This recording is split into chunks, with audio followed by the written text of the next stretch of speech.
వర్షాభావ పరిస్థితులు తీవ్ర ఆందోళన కలిగిస్తున్నాయి. విశాఖ లాంటి మహానగరాలను త్రాగునీటి కష్టాలు వెంటాడుతున్నాయి. విశాఖకు వచ్చే ప్రధాన జలాశయాల్లో నీటి నిల్వలు నేల చూపులు చూస్తున్నాయి. వర్షాలు ఆశించిన స్థాయిలో నమోదు కాకపోవడం నీటి కష్టాలకు దారితీసేలా ఉన్నాయి.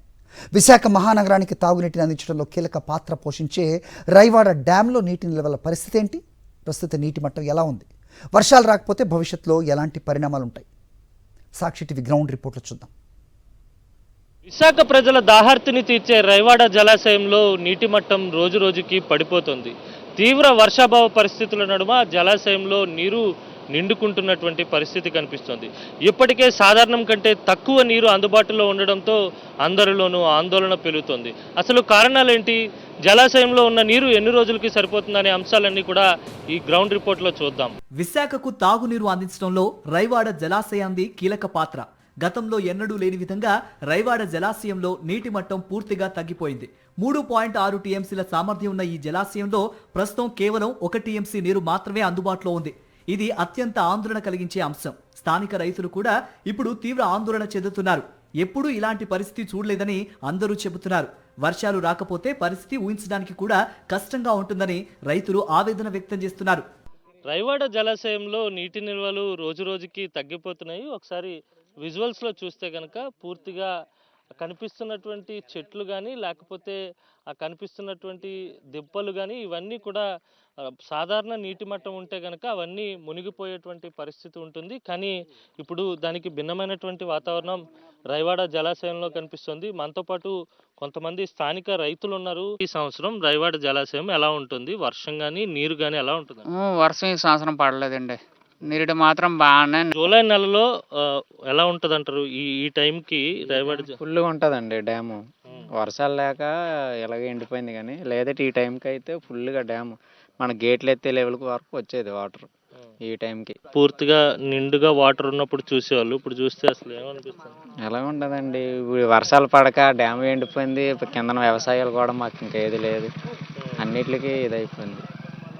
కింద వ్యవసాయం పడడానికైనా ఈ డ్యామ్ నిండితే కింద కోట వస్తుంది. ఈ డ్యాములు నిండకపోతే ఆ ఓట రాదు. మాకు జీవనాధారం ఇక్కడ ఏం ఉండదు. ఇక్కడ నుంచి ప్రజలు వలస వెళ్ళిపోవడమే తప్ప ఇంకా ఇక్కడ మా ఊర్లో ఇంకేం ఉండదండి. మీ ఊరు కానీ లేకపోతే చుట్టుపక్కల ఉన్న ఊర్లన్నిటికీ వాటర్ ఎక్కడి నుంచి? ఎక్కడి నుండే ఈ కిందకి అలాగే చోడవరం, అనకాయపల్లి, వైజాగ్, స్టీల్ ప్లాంట్కి కూడా ఇదే వాటర్.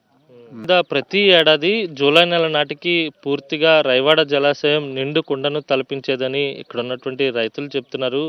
వర్షాలు లేక పూర్తిగా జలాశయంలో నీరు అడుగంటిపోతుంది. అలాగే వ్యవసాయ పనులకు కూడా ఇబ్బంది జరుగుతుందని స్థానిక రైతులు చెప్తున్నటువంటి సందర్భం కనిపిస్తుంది. విశాఖ మహానగర ప్రజలకు మాత్రమే కాదు, పరిశ్రమలకు కూడా తాగునీటి కష్టాలు తప్పేలా లేవు. ప్రజలతో పాటు విశాఖ ఉక్కు పరిశ్రమకు కూడా రైవాడ నీళ్లు అందుతున్నాయి. ఇప్పుడు రైవాడ జలాశయంలో నీళ్లు అడుగంటుతున్న వేళ అందరిలోనూ ఆందోళన కనిపిస్తోంది. ముఖ్యంగా విశాఖకు తాటిపూడి, రైవాడ, ఏలూరు జలాశయాల నుంచి నీరు వస్తుంది. ఇప్పుడు తీవ్ర వర్షాభావ పరిస్థితుల కారణంగా అన్ని జలాశయాల్లోనూ నీరు తగ్గిపోతోంది. విశాఖ ప్రజలకు తాగునీటిని అందించే కీలకమైనటువంటి జలాశయాల్లో ఒకటైన రైవాడ జలాశయం వద్ద ప్రస్తుతం నేనున్నాను. రైవాడ జలాశయంలో నీటి మట్టం రోజు రోజుకి తగ్గిపోతుంది. ఏజెన్సీ ప్రాంతాల నుంచి, కొండ కోనల నుంచి వచ్చేటువంటి వాటర్ అంతా కూడా రైవాడ జలాశయంలో స్టోరేజ్ అవుతుంది. ఇక్కడి నుంచి ఛానల్స్ ద్వారా విశాఖపట్నంలోని పరిశ్రమలకు కావచ్చు, జీవీఎంసీలో అక్కడ ఉండేటువంటి వాటర్ సప్లై డిపార్ట్మెంట్కి అందించేటువంటి ప్రక్రియ కావచ్చు ఇక్కడి నుంచే జరుగుతుంది. మనం విజువల్స్లో చూడొచ్చు. ఒకసారి చూస్తే కనుక ఎప్పుడు కూడా నిండు కుండను తలపించే విధంగా రైవాడ జలాశయం ఉండేది. సాధారణంగా జూన్, జూలై నెలకే పూర్తి స్థాయి నీటి మట్టం ఉండేటువంటి అవకాశం ఉంటుంది. మనం విజువల్స్లో చూడొచ్చు. పూర్తి స్థాయి నీటి మట్టం ఉంటే కనుక దాదాపు 3 టీఎంసీలకు పైగా నీటి మట్టం ఉండేటువంటి అవకాశం ఉండేది. కానీ ఈరోజు 1.1 టీఎంసీ మాత్రమే నీరు అందుబాటులో ఉన్నట్టుగా రైవాడ జలాశయానికి సంబంధించినటువంటి అధికారులు చెప్పారు. అంటే దాన్ని బట్టి ఇక్కడ పరిస్థితి ఎలా ఉందనేది అర్థం చేసుకోవచ్చు. మనం కనిపిస్తున్నటువంటి ఆ వాటర్, ఆ నీటిపాయ ఏదైతే ఉందో ఆ నీటిపాయతో పాటు అక్కడ ఉన్నటువంటి ఆ చిన్న చిన్న పడవలు కూడా, అంటే ఆ కనిపించేటువంటి ఆ దెబ్బలు అన్నీ కూడా పూర్తిగా నీటిలోనే ఉండేటువంటి పరిస్థితి గతంలో ఉండేది. కానీ ఇప్పుడు పూర్తిగా రైవాడ జలాశయంలో నీటి మట్టం తగ్గిపోవడం ఫలితంగా జలాశయంలో ఉండేటువంటి నీరు రోజు రోజుకి వాడుకలోకి వెళ్ళిపోవడంతో పాటు పైనుంచి వచ్చేటువంటి ఫ్లో కూడా ఆశించిన స్థాయిలో లేదు అనేది అధికారిక వర్గాల నుంచి మనకు అందుతున్నటువంటి సమాచారం. అయితే ఇక్కడ ఇప్పుడు అందుబాటులో ఉన్నటువంటి ఈ నీరు కూడా అడుగంటిపోతే కనుక తీవ్రమైనటువంటి తాగునీటి కష్టాలు విశాఖ ప్రజలకు ఎదురయ్యేటువంటి అవకాశం కనిపిస్తోంది. ఎందుకంటే విశాఖకు వచ్చేటువంటి నీటి సరఫరాలో కీలకమైనటువంటి భూమిక రైవాడ జలాశయం అనేది. రైవాడ జలాశయం నుంచి వచ్చేటువంటి నీరునే అత్యధికంగా వినియోగించేటువంటి అవకాశం ఉంటుంది. అలాంటి జలాశయంలో పూర్తిగా నీటి మట్టం రోజు రోజుకి తగ్గిపోతున్నటువంటి సందర్భం ఇక్కడ కనిపిస్తోంది. ప్రధానంగా రైవాడ జలాశయం నుంచి ప్రతిరోజు 50 క్యూసిక్కుల నీటిని తరలిస్తున్నారు. తాజాగా రైవాడలో నీరు తగ్గిపోవడంతో ఉన్న నీరు కేవలం 20 రోజులకు మాత్రమే సరిపోతుందని అధికారులు భావిస్తున్నారు. ప్రస్తుతం రైవాడకు ఇన్ఫ్లో పూర్తిగా నిలిచిపోయింది. ఈ పరిస్థితులు మున్ముందు ఎటు దారి తీస్తాయోనన్న భయం అందరిలోనూ వ్యక్తమవుతోంది.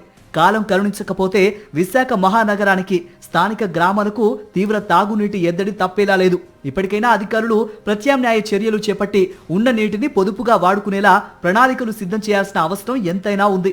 నిత్యం నిండుకుండను తలపించే రైవాడ జలాశయం ఇప్పుడు నీటి నిల్వ తగ్గిపోవడంతో వెలవెలబోతోంది. దాదాపు 3.6 టీఎంసీల నీటి సామర్థ్యం ఉన్నటువంటి రైవాడ జలాశయంలో ప్రస్తుతం 1.1 టీఎంసీ నీరు మాత్రమే అందుబాటులో ఉంది. దీనికి వర్షాభావ పరిస్థితులు, ఎల్నినో ప్రభావమే కారణం అనేది అంచనాగా కనిపిస్తోంది. ఇప్పటికే ఇన్ఫ్లోకి సంబంధించి ప్రతిరోజు 200 క్యూసెక్కుల నీరు ఇన్ఫ్లో అవుతుందని ఎక్స్పెక్ట్ చేసినప్పటికీ దానికి సంబంధించినటువంటి పూర్తిగా ఇన్ఫ్లో లేదు అనేది మనకు అర్థమవుతున్నటువంటి సమాచారం. అలాగే అధికారుల నుంచి తీసుకున్నటువంటి సమాచారం, అధికారిక సమాచారం ప్రకారం ప్రతిరోజు విశాఖకు సంబంధించి జీవీఎంసీకి రైవాడ జలాశయం నుంచి దాదాపు 50 క్యూసెక్కుల నీటిని విడుదల చేస్తూ ఉంటారు.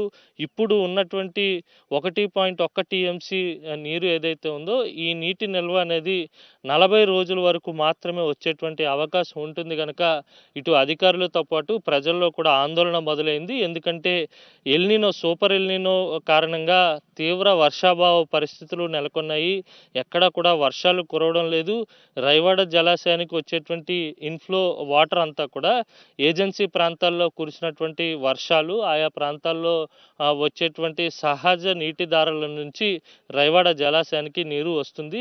ఇప్పుడు ఆ పరిస్థితి ఎక్కడ కనిపించడం లేదు. ఇన్ఫ్లోకి సంబంధించినటువంటి స్పష్టమైనటువంటి అంచనా కూడా లేకపోవడంతో అందరిలోనూ ఆందోళన పెరిగిపోతుంది. విశాఖకు వచ్చేటువంటి నీరు ఏదైతే ఉంటుందో జీవీఎంసీకి వాటర్ని రైవాడ జలాశయంతో పాటు మేఘాద్రి, తాటిపూడి, గోస్తాని రిజర్వాయర్ల నుంచి నీటిని జీవీఎంసీ వాటర్ సప్లైకి అందిస్తుంటారు. అక్కడి నుంచి పరిశ్రమలకు కానీ, విశాఖ ప్రజల అవసరాలకు కానీ, దాహం తీర్చేందుకు కానీ ఆ నీటిని వినియోగిస్తుంటారు. అలాంటి పరిస్థితుల్లో కీలక భూమిక పోషించేటువంటి రైవాడ జలాశయంలో నీటి సామర్థ్యం 3.6 టీఎంసీలు ఉన్నప్పటికీ కూడా 1.1 టీఎంసీ నీరు మాత్రమే అందుబాటులో ఉండడం అనేది అందరినీ ఆందోళన కలిగిస్తుంది. ఏదేమైనప్పటికీ రైవాడ జలాశయంలో నీటి నిల్వ తగ్గిపోవడం అనేది అందరినీ ఆందోళనలోకి నెడుతుంది. వీడియో జర్నలిస్ట్ అప్పలరాజుతో కలిసి అనిల్, సాక్షి టీవీ, రైవాడ జలాశయం.